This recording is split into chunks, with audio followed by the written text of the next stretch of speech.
Hi guys, welcome back to class of learning या with Rahul Sharma, your friend and guide. तो exam कैसा हुआ? Seriously there is a discussion कि sir paper कैसे होगा, क्या आएगा पेपर, कैसे होने वाला पेपर। फाइनली पेपर हो गया आपका। आपने कहा सर हमारा पेपर हुआ and now we going to discuss something new. हम यहाँ क्या बात करने, हम लोग बात करने पेपर आएगा था। कई बच्चों के पास पेपर नहीं है जिनको चाहिए पेपर देखना चाहते हैं पेपर कैसा हुआ था। और कई बच्चे इस क्वेश्चन में थे, सर आपके नोट्स लिए थे, आपकी वीडियोस देखी थी, क्या उसका बेनिफिट हुआ? तो यार ये रहा पेपर। कल की क्लास जो मैंने दी थी लास्ट वाली, उसको मैच कर लेना एंड मेरे नोट्स को देखना। अगर उसमें से एक क्वेश्चन में नहीं करता तो आप मुझे बोलना कि 100% पेपर नहीं आया। तो यहां शुरू करते हैं क्लास को, उसके सोल्यूशन में डिस्कस करेंगे। द फर्स्ट थिंग, जैसे मैंने कहा था कि 4 क्वेश्चन आएंगे। फर्स्ट क्वेश्चन होगा शॉर्ट नोट, जिनमें कोई 2 करने होंगे। ऑप्शन थी 5 ऑप्शन थी, जिनमें से कोई 2 करनी थी आपको। तो आई होप आपने पूरा पेपर अच्छे से किया हो। जिन्होंने किया है वो प्लीज मैच करेंगे।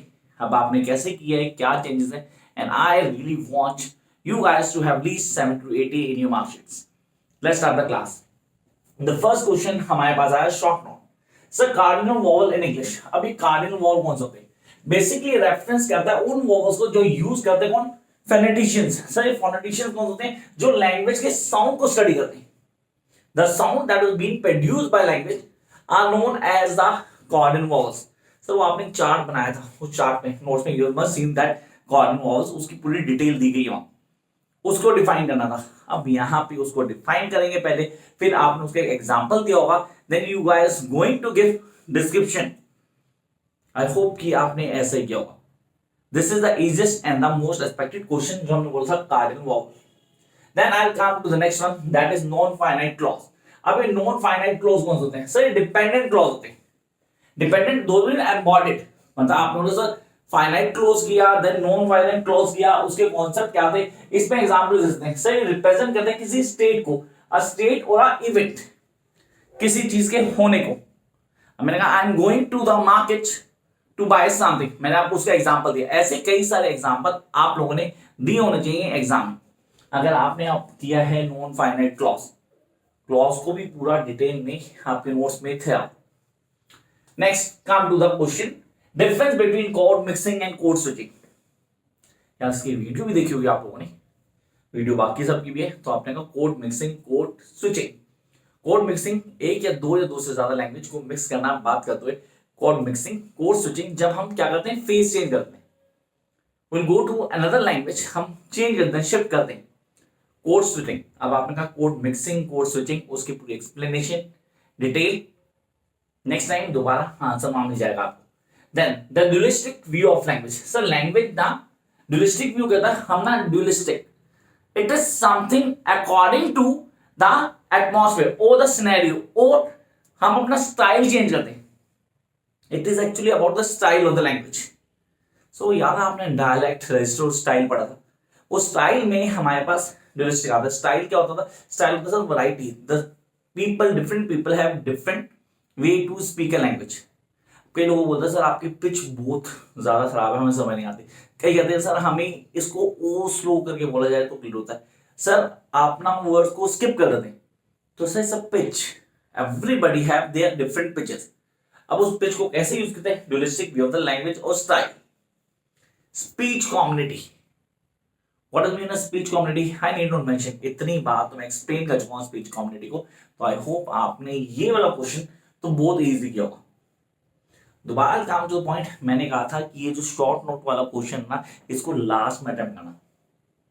अगर आपने पहले किए, अगर आपको कंफर्म आता था तो बहुत अच्छी बात है, और आपने लास्ट किया तो आपने सच में जेन्युइन काम किए। वो मैं चाहता भी था कि आप लोग करें। तो ये तो फर्स्ट क्वेश्चन। सर 12.5 नंबर एक क्वेश्चन के थे, तो आई होप कि 10 तो मिल जाने चाहिए। Now jump to the next question. अब रह गए हमारे पास 1 2 3 4 5 6 6 में से 3 क्वेश्चन करने थे। पूरी चॉइस थी यार, सीरियसली बहुत बड़ी चॉइस है। 6 में से सिर्फ 3 क्वेश्चन करने थे। अब आपने कौन से किए, कौन से छोड़े, I have no idea. Come to the second question, how does human language differ from the animal communication? Discuss with example. The very first question of my notes, very first question. आपने ना sir check किया पूरा question, to tape का है, 25 number question था, examples दिए थे, पूरी डिटेल बताई थी। Okay sir, we miss that chance. जिनके साथ ये हुआ नहीं नोट हो गाइस, अभी बाकी 3 पेपर पढ़े, जिन्होंने किए you guys know where to hit. तो ये था हमारा question number 2 and I hope कि मैक्सिमम स्टूडेंट्स ने यही किया होगा। Come next question, discuss the criteria for the classification of consonants with suitable manner. सब कॉन्सोनेंट्स को कैसे हम क्लासिफाई करते हैं? अब कॉन्सोनेंट्स सर 3 बेसिस पे होता है। मैनर ऑफ वॉइस, मतलब वॉइस वॉइसलेस है या वॉइस पे, पहला। नंबर 2, अब इसको डिटेल में समझाने के लिए क्लियर कर दिया, it's all about voicing. Number 1 voicing, so it can be a voiced और वॉइसलेस। कॉन्सोनेंट्स को चेंज करने से वो चार्ट पूरा क्लियर होगा आपको, आपने उसको क्लियर करेंगे। Number 2, the place of articulation. अब प्लेस ऑफ आर्टिकुलेशन सर ये ना ब्लॉक मैंने कहा था छोड़ देना, ब्लॉक नंबर 3 और 4 फोनेटिक्स और फोनोलॉजी, लेकिन फिर भी अगर किसने किया तो मैं उसका सोल्यूशन बता रहा हूं, यार ये लिखना था आपने। तो यहां आगे प्लेस ऑफ आर्टिकुलेशन, मतलब आर्टिकुलेशन कहां पे ऑब्स्ट्रक्शन आ रही है, where to pitch the sound, उसका place, how to pronounce, when I pronounce a certain word, क्या होता है मेरी टंग मूव कर दी, you speak something, speak, look, when you speak, speak, तो आपकी टंग मूव कर दी। अब यहां पे हमें आर्टिकुलेशन देखना है, ये साउंड को कहां ऑब्स्ट्रक्ट किया है। तो फर्स्ट आ गया प्लेस ऑफ आर्टिकुलेशन को पूरा डिफाइन करना था। Then manner of articulation, the way we speak, so वहां पे ऑब्स्ट्रक्शन ना, या way we speak the certain sounds, ये इसको स्टडी करना था। This is for the discuss the criteria for the classification of consonants with suitable examples. तो यहाँ क्या मैं पिक्चर बना सकता हूँ? यस, वो फेस की उसमें आर्टिकुलेशन अगर बनानी आती तो डेफिनेटली आप बनाएं। मेरी ड्राइंग अच्छी नहीं है तो मैं नहीं करूंगा काम। तो ये हो गया आपका थर्ड क्वेश्चन।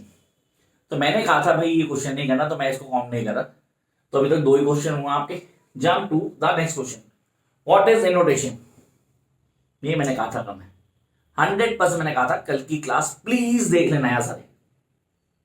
अब उस क्लास को देखना और फिर इसको मैच करना, और फिर लगता है कि सर आपने जो बोला गेस वर्क काम नहीं करता, तो कमेंट बॉक्स आपके लिए, आप आके कह सकते हो जो भी।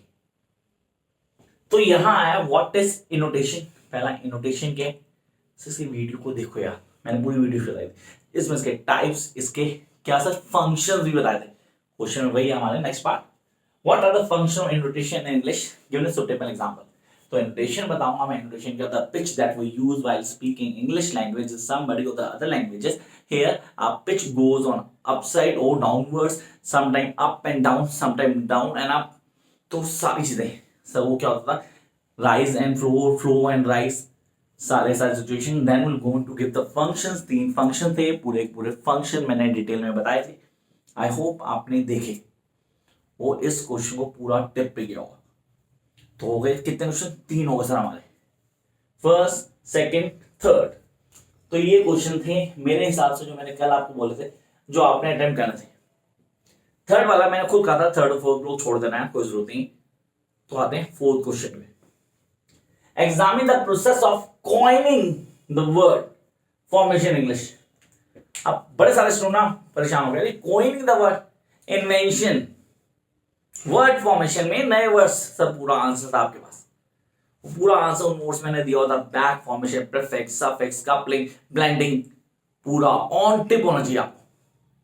आई होप ये किया होगा आप लोगों ने, क्योंकि ये क्वेश्चन सीरियसली बहुत इजी था। ये सब लैंग्वेज फॉर्मेशन क्या है, कैसे वर्ड को फॉर्म किया जाता है, उसके क्या चेंजेस आते हैं, किन चीजों को हमें नॉर्मली अडॉप्ट कर देना चाहिए। तो will come in the fourth question. Sir ये मेरा फोर्थ क्वेश्चन था सर, अभी 2 बाकी हैं। Yes, just 2।